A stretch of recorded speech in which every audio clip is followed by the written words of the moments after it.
All right, Doug, happy to have you here. Thank you, Super Michelle. interested in what you have to say about the media landscape. You know, we read your blog and we just love the content that you are doing, and therefore it's super cool to hear here what you have to say. So let's just jump into the first question. Sure.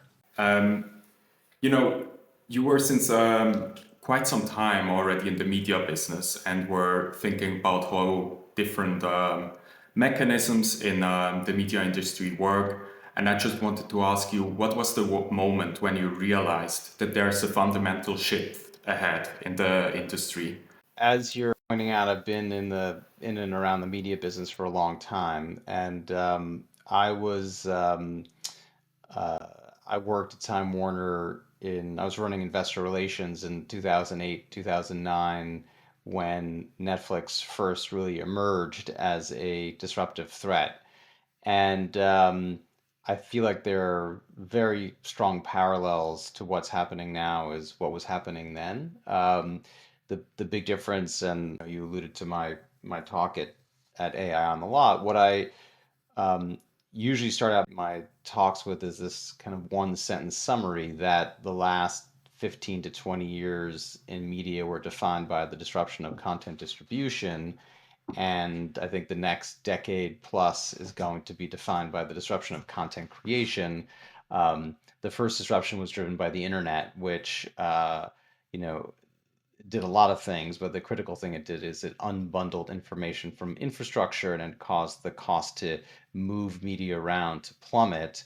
So it caused the cost to move bits to plummet, and I think Gen AI is going to cause the cost to make bits to plummet. So I think there are these very interesting parallels.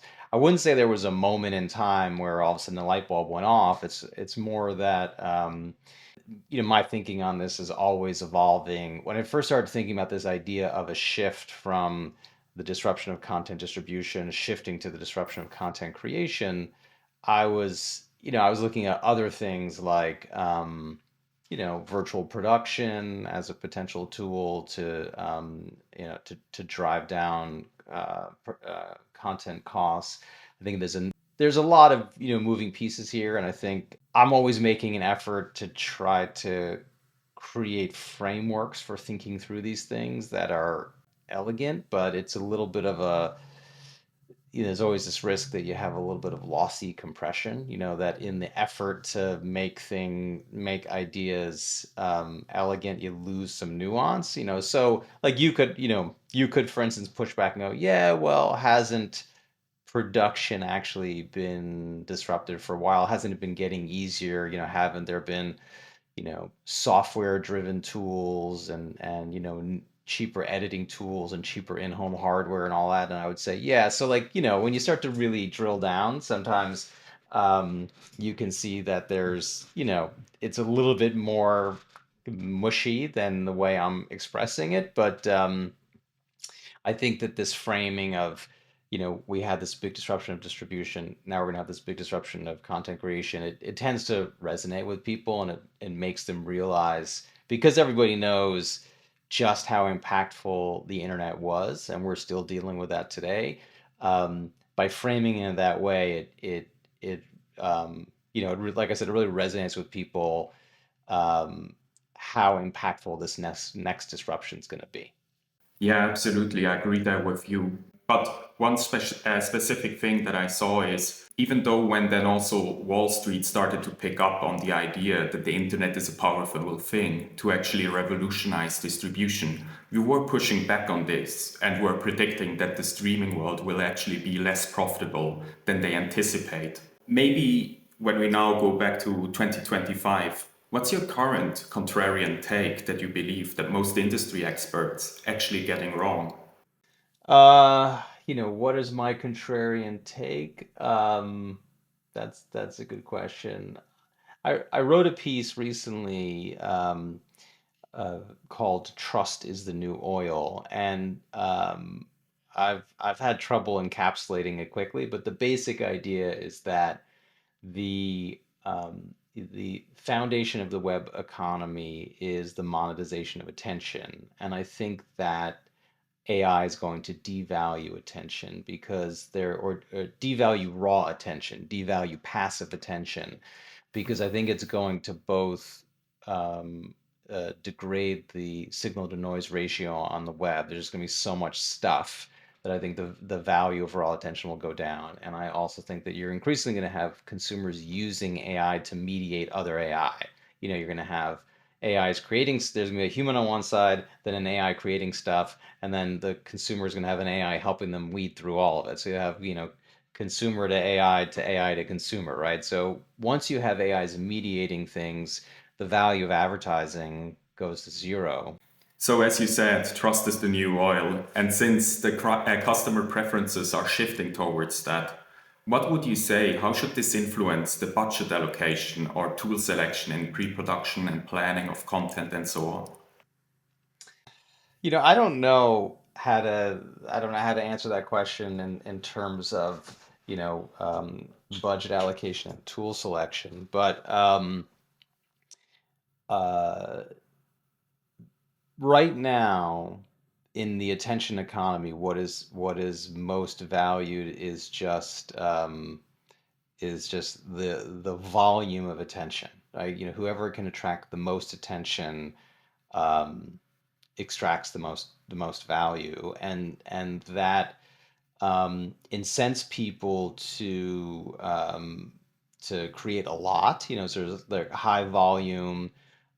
There's really like a push of quantity over quality, right? Not to mention that it incents somewhat, extreme or outrageous content, clickbait, rage bait, whatever. If we are moving to a world where trust is more highly valued, then it would actually incent people to create higher quality, probably less of it, I think that what it would incent is um, probably more time in the pre-production process, in the planning process, and a more concerted effort to build to have a high value product delivered consistently over time. That's really the only way to earn trust is through consistent, sustained action. And I think also there is a huge chance for small producers at the moment, right? Because user generated content platforms like YouTube are still on the rise compared to streaming services. So maybe do you see there an opportunity that niche services could take in this new economy?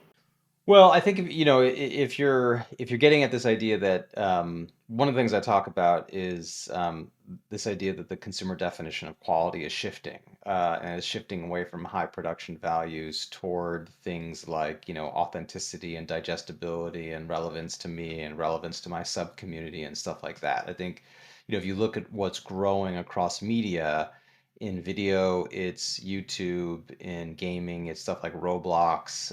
In music, even a lot of it is ambient music, study music. It's not stuff that you'd historically call high production value, right? Um, so there is this shift going on. I think there is a shift, and I think that authenticity is, that the value of authenticity is going up, and that does advantage smaller, it advantages individual creators, smaller brands, smaller producers, because it's a lot easier. It's a lot easier to establish authenticity with these sort of kind of parasocial relationships that people have with creators. Like when you have you have an unmediated um, relationship with the creator, right? Like you feel like even if you don't know them, you kind of feel like you know them, and you feel like you know who they are because they're coming to you in this sort of more raw, more authentic way, and like what's their content and what's their lives, that kind of blurs together, and so it's a lot harder for a highly polished um, product out of like a big Hollywood studio to seem authentic. It just, it's by its nature, it seems inauthentic. So to the degree that authenticity is rising in value, it naturally advantages smaller creators. You got to be careful with that authenticity. You got to be careful that you mind it, you mind it well, right? That you don't do things that are inauthentic. Like we've seen plenty of creators kind of, ruin their brand by doing stuff that's off-brand, by doing that stuff that's inauthentic. But I do think it advantages individuals or smaller groups. Yeah, but on the other hand, you have the major studios that have like quite well-known IP on their hand. What's holding them back from actually embracing and thriving in this new environment? Well, what do you mean? I mean, there's a lot of different elements of that. I mean, there's um, as incumbents, for one thing, they're under financial pressure just because you have usage shifting away from traditional media. So that's already a problem, right? It's very difficult for any business to operate when it's under financial pressure. There's other questions about, what would it take for them to establish these authentic relationships, which is a different question. There's another question about what would it take for them to embrace AI tools. So there's like a lot of different directions we could go with that question. I think more in the direction that they would have the possibility to generate media in a bigger volume, maybe also more specialized, more localized. But it seems that they don't embrace the possibilities that they have and instead put like a lot of money into VFX and try to, you know, the trident, the trident working tools instead of actually going ahead and embracing the new. Yeah, it's just not how their model works. These big media companies are built around mass appeal, mass distribution, and a very high touch, long cycle development process. So if you go to them and say, okay, now, if you went to everyone within HBO and said, okay, now your job is to compete with creators, and instead of putting out, uh, 12 great shows a year, you're going to be putting out 100 shows a week. It just like it would not compute. Like it just like culturally it doesn't work. Business model doesn't work. Um, it's yeah, it's there's a whole variety of reasons, but it's a very different risk profile. They're just not those businesses are not constructed to do that. Yeah, I think in hindsight, it's always easy to say they should have gone way earlier with the streaming service, with the distribution over the internet. Maybe from your unique perspective, right? You have been an analyst and studying the media companies, and you were also an executive within them. Can you tell us a little bit about what is the biggest gap in your perception between how disruption works outside versus from the inside of those production companies? Sometimes there's a perception that um, these big companies don't see it coming, that they don't get it. I would say that in my experience, that's really not what the problem is. It's that they're held back by all kinds of internal constraints. So there's all kinds of really a lot of misaligned interests. There's like people who work inside these companies. You could just imagine you're a big company, you see a competitive threat coming from the bottom, and the way disruption usually works is that someone shows up with, let's take Netflix. Netflix shows up, it's 2009. They have this kind of, they have a streaming product they're giving away for free. Um, to everybody who has their DVD by mail service. So they're charging effectively zero for it. It's like deep library movies and old TV shows, and no one thinks it's a real threat, right? And so you know, in order, and then it starts getting better and better. And for the incumbents to compete with that, they would then have to basically go down market themselves. They'd have to cannibalize themselves and create a lower price product that is similar to Netflix. And so if you're a senior manager, think about what that entails. Now you have to do this big pivot. You might have to do stuff that reduces the margins that might incur the wrath of disgruntled investors. It might attract activist investors or hostile bidders. Um, you might have to fire people you've been working with for a long time or shift power around. You might have to do a lot of uncomfortable town halls and do layoffs, and there's just so much stuff that you might have to do, and not everyone has the stomach for all of that change and all of that risk. Um, Especially if you're running a company and you have 3 years left on your contract and you're 61 years old, and you're like, you know what, let this be someone else's problem. So there's a whole variety of reasons that companies are constrained from reacting to disruption. But I'd say, that is, I think that that's one of the bigger misconceptions, is that the companies actually don't see it coming. It's not that they don't see it coming, it's just that they cannot get out of their own way. All right. But you also identified that like a lot of the potential could come also from within the companies. One example is that a huge part of the production costs are actually below the line tasks, right? That are increasingly in the reach of AI. How could production companies actually restructure their operations to remain competitive? When you think about using AI in the production process, there's a continuum of uh, that goes all the way from a an AI first studio, which is starting with a completely clean piece of paper, all the way to the other end, which is starting with traditional workflows and trying to plug in AI tools. Um, and at that AI on a lot presentation, I put up a graphic that was created by Fabric that shows that continuum, right? Um, so, for traditional studios, they're going to start at the far end of that continuum, where they're going to start with their existing workflows and figuring out how they can plug in tools.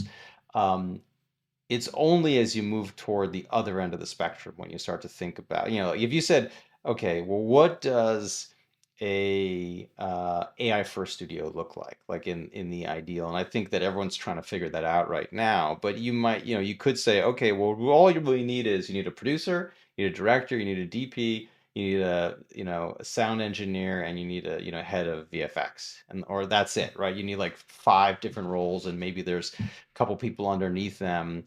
um, and in that environment, so if you equated those people with the above the line, you could say, well, the rest of the production costs could all, move toward over time the cost of compute, and so let's say that approximates the below the line cost, which is 80% of production costs and on average.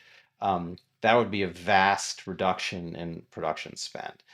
If you're starting with existing workflows and say, okay, now we're going to start to kind of weave in tools. And the first thing we're going to do is some post-production stuff, some VFX automation, and maybe we're going to do some localization services. And, maybe we'll have like a tool that does first pass edit or something. And then we're going to, weave in some stuff that goes into pre-production with some concept art. And maybe we'll do some previs, and maybe we'll do script coverage and, script evaluation or whatever.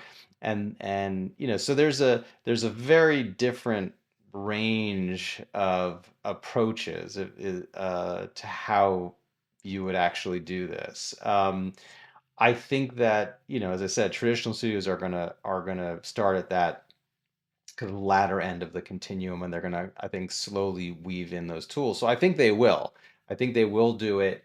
Um, you know, are they ultimately on a path to get to what an AI first studio looks like? How far are they going to go?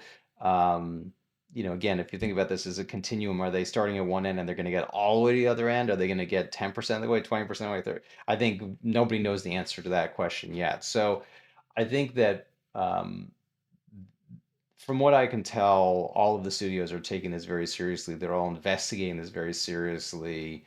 There are certain things that are holding them back right now from pursuing it maybe as aggressively as they might like to, which we can talk about. But I don't know if that answers your question or not. But I wouldn't say that it's, 80% of costs are going to magically go away. I think that, if you're starting from a traditional workflow vantage point, it's going to be a lot more incremental than that at the beginning. Do you believe then that traditional productions can even survive in a market like this in the future? You have an incumbent and they have a range of customers that have different needs. And, there's low end customers, middle customers, very high end, top tier customers. And when the disruptor comes in, the first thing they do is they target the least demanding customers, the lowest end customers. And, if they can get a foothold and then use those resources to keep getting better, they keep moving up the performance curve, and then they go after the middle tier of customers. So the question is like, how far up the curve can they go, right? As you look at different examples of disruption in the economy, you see that that can differ. And so one of the examples or comparisons that I talk about a lot is, you think about, like, digital photography destroyed Kodak. There was no real high end. I mean, film photography has come back a little bit, but there really was, even like, eventually the most sophisticated professional photographers, they all moved to digital. Like, the benefits of digital were so much better than, the instant gratification and the ability to take, thousands of pictures and not have to, have some Mamiya back that you changed after 10, or whatever. You had to change film after 10 exposures or whatever it was. It was so much better that film photography almost went away. And you compare that to something like Airbnb, where Airbnb came in, went after the low end of the market, attracted people who were very price conscious, right, with a low quality product, right, like sleeping on someone's couch, and then they got better and better and better. And today, they have Airbnb Lux, or they have very high quality stuff, but still there's a high end of the market that they will probably never be able to go after, which is business traveler. Business travelers are never gonna, book an Airbnb. They need to make sure they land late, they get there, someone's there to check them in. They can't worry about security, or maybe they need room service or whatever it is they need. They're not going to go with the Airbnb and figure out how to find the lockbox at 2 a.m. and there's no one there to help them, and all that sort of stuff, right? So those are two different examples where, in one case, the high end of the market disappeared, and the other case, the incumbent was able to hold on to the high end. So I think that there still will be a high end in Hollywood. I think there's still going to be, you know, high touch, big stars, big IP, big, events, big blockbusters, big premium shows. Um, the the risk is that it's a smaller business, that the market for those things is just smaller than it is today. So I think that there is still going to be room for a very high quality product. Um, and then when you say, like, can the traditional productions even survive in the future? Because I described that continuum before of, AI first to traditional workflows. Like, let's think about, what do those traditional workflows even mean? Like, and again, if it's a continuum, uh, what does the middle look like? So, you could have a production where, you have the highest, you have Pedro Pascal and Angelina Jolie, and I don't know, I'm trying, who are the high, and The Rock, and, I don't know, Scarlett Johansson. You take the you could take that, and Meryl Streep is there for good measure, right? Like, and it's directed by Martin Scorsese. It's directed by Martin Scorsese or something like that. He's a bad example because maybe he's not going to use these tools, but it's directed by John Favreau or J.J. Abrams, or somebody, or David Fincher, right? So you have this production with the highest end talent, like super, super high above the line costs. But they decide to shoot on, like, very minimalist sound stages, where everything other than the people are synthetic. The sets are synthetic, and the costumes and the makeup and everything else. And is that a traditional production? So when you ask the question, is there a future for traditional productions? I think that we're going to probably struggle within 5, 6 years to even define what a traditional production means. Does that mean that we're using real actors? Or does that mean we're, shooting on location in Marrakesh? Like what does it mean? And I don't know I don't know how, yeah, like I said, I think that that definition is going to change. Yeah, yeah, I see totally what you mean there, right? The lines are kind of blurry and Yeah. technology marches forward, and the adoption sometimes comes a little bit slowly, but it's inevitable to a certain degree, right? Yeah, yeah. And like, you could ask me in uh gosh, what year did I forget what year Toy Story came out, but if you'd asked in 19 whatever that was, 98, 99, I can't remember now. Yeah, more or less. The ballpark is right. Something like that. Would you say, is there a future for hand-drawn animation? And you would see that you know, not really, right? Like, it did go away over time, but you know, CGI, you still had, CGI films that cost Pixar films that cost $300 million to make that took, 700 people 5 years or, whatever. So you'd say, well, yeah, hand drawn went away, but there were still in a very, very high end productions. Yeah, absolutely. You're also hitting an interesting spot there with animation and AI. I think it was Jeffrey Katzenberg that was predicting that 90% of animation can be automated by AI. What do you think about this point? Well, I think that he said that the cost of animation would fall by 90%. And what we've seen so far is that that's probably not too far off. So yeah, I mean, there is one of the biggest impediments to AI adoption, of course, is the uncanny valley, is that, icky feeling you get when you see somebody who's supposed to be human who's not. And you don't have that problem when you have, bunnies running around or talking cars or whatever. So animation does not suffer from the same problems. I think animation itself will be commoditized. Good stories won't be commoditized. Good execution won't be commoditized. But the actual, and I'm sure that's really going to upset a lot of people to hear that. Um, but yeah, you've seen examples where the cost of animation is, I think it's going to fall a lot. Yeah, I can imagine that this will be an uproar that is comparable with the reaction of people when photography actually came up and with the, hyper realistic paintings that we saw, right?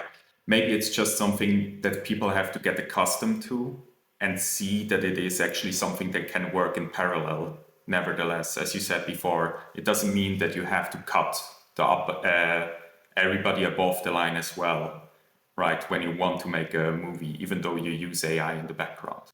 If you go back to, the rise of CGI, like there was a wave of, you saw this wave of animated films, and after like maybe A Bug's Life and Ants and what was that, Over the Hedge, or like the animals in the backyard, like there was just kind of all of a sudden you just had tons of these CGI films coming out, and a lot of them were just not that good. They were just sort of formulaic, and but you could make money. Like, you could put them out. They maybe didn't cost that much. You get a theatrical run. You'd sell them, to a premium channel or a streamer or whatever. And there was a way to turn a profit on those things. Um, I think that kind of like middling animated stuff is gonna be is gonna go to zero. Like, meaning like it's gonna be completely commoditized. But if you have a great story, and if you're doing something new, like, there's going to be an opportunity to do a lot of, I mean, we haven't talked about that, but, you start to think about some of the unique attributes of AI and what it will enable. I don't think we've even scratched the surface of what the new application, the new use cases that are going to be possible. Yeah, there again, we come into the territory where authenticity is king, right? That you actually hit the nerve, that you make something original that resonates with the audience, right? Yeah, and that's the thing. Like, what is AI is awesome at derivative. It's awesome at doing stuff that's kind of like something else, and so that's the kind of stuff that's going to be worth nothing. In many of those AI feature films or short films that I see on the internet, I always feel that people are modifying the story so it fits the content that they can get out of the AI. Mm. So, do you think this is a restriction that could hold AI back, at least in the short term? I think so.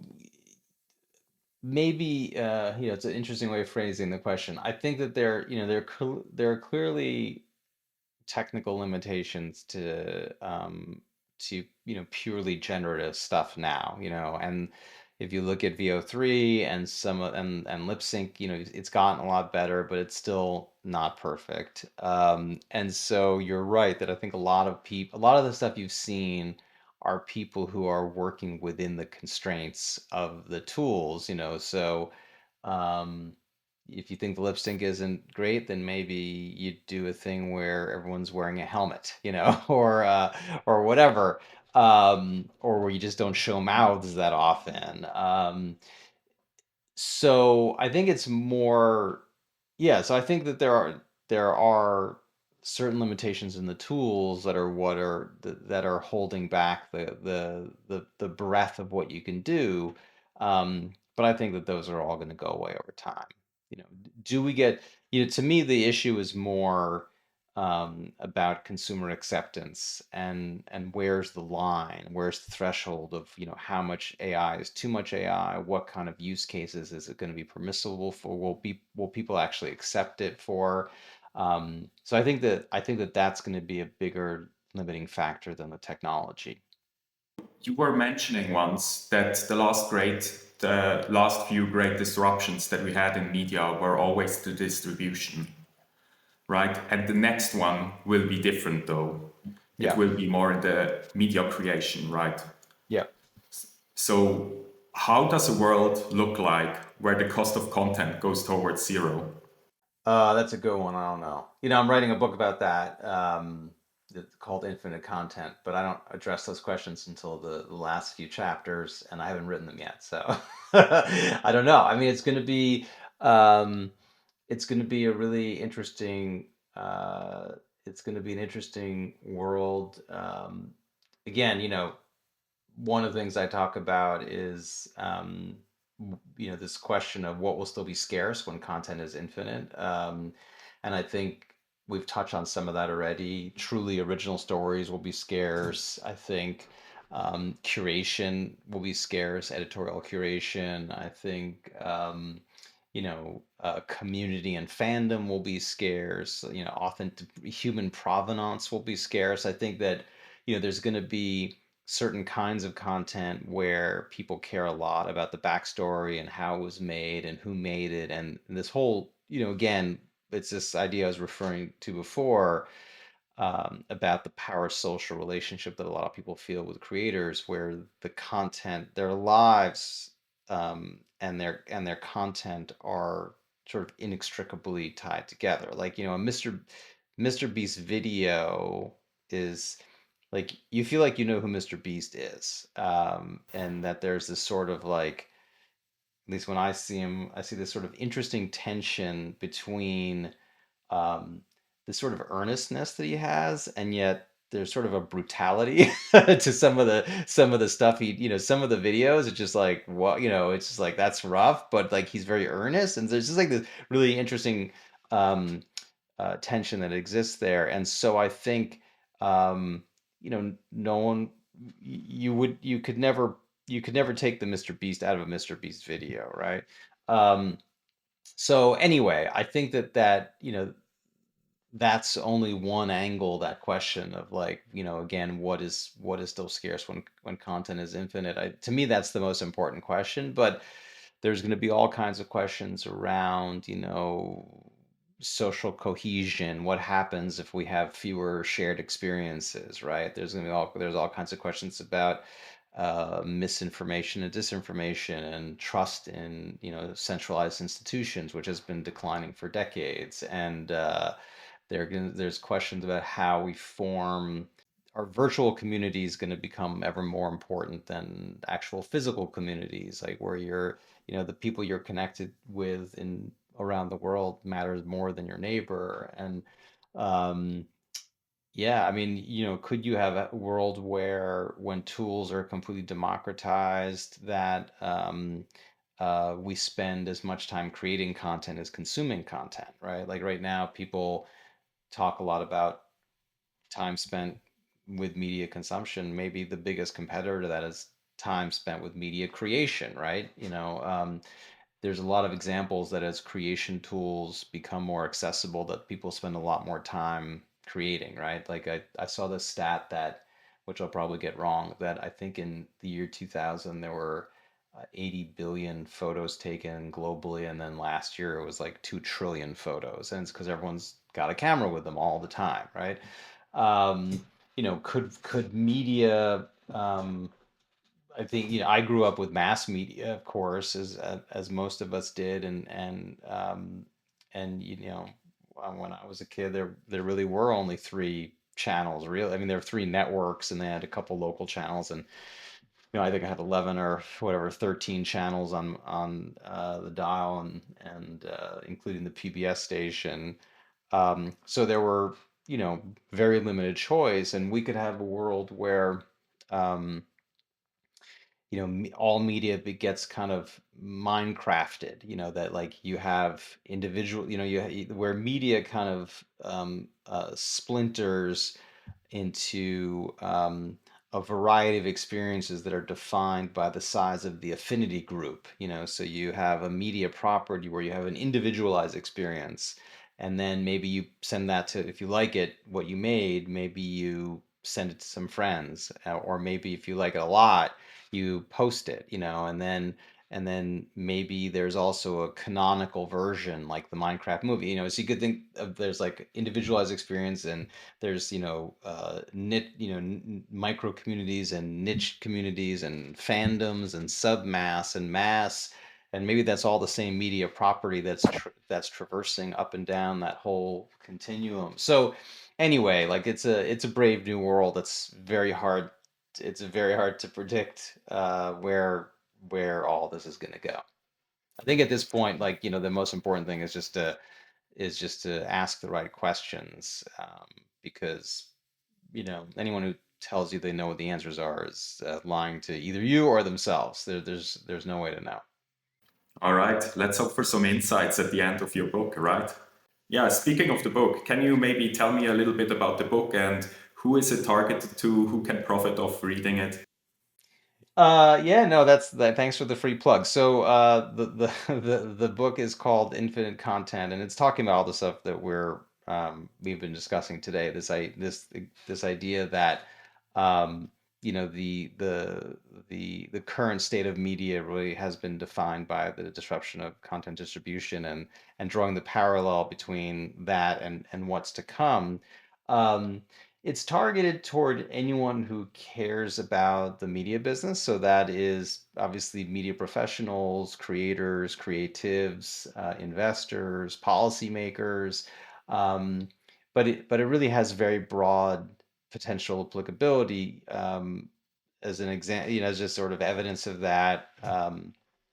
When I go around and speak to companies, most of those are media companies, but recently I've been asked to speak at some consumer product brands, because they're also trying to figure out how are they going to reach consumers in this future.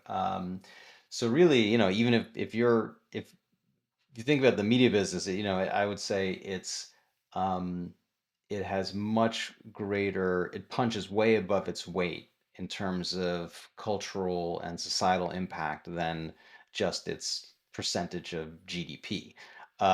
It really touches everybody. So, since you gave me such a softball, I'll hit it, which is it's for everybody. Anybody who anybody who consumes media should have an interest in what the media world's going to look like in a decade. Perfect. And we can already read some excerpts out of it, right? Yeah, yeah, I'm publishing 2 chapters a month in my Substack. Really nice. All right, Doc, it was a pleasure. Thanks a lot for being with us here. Yeah, Michelle, thanks again for the invite.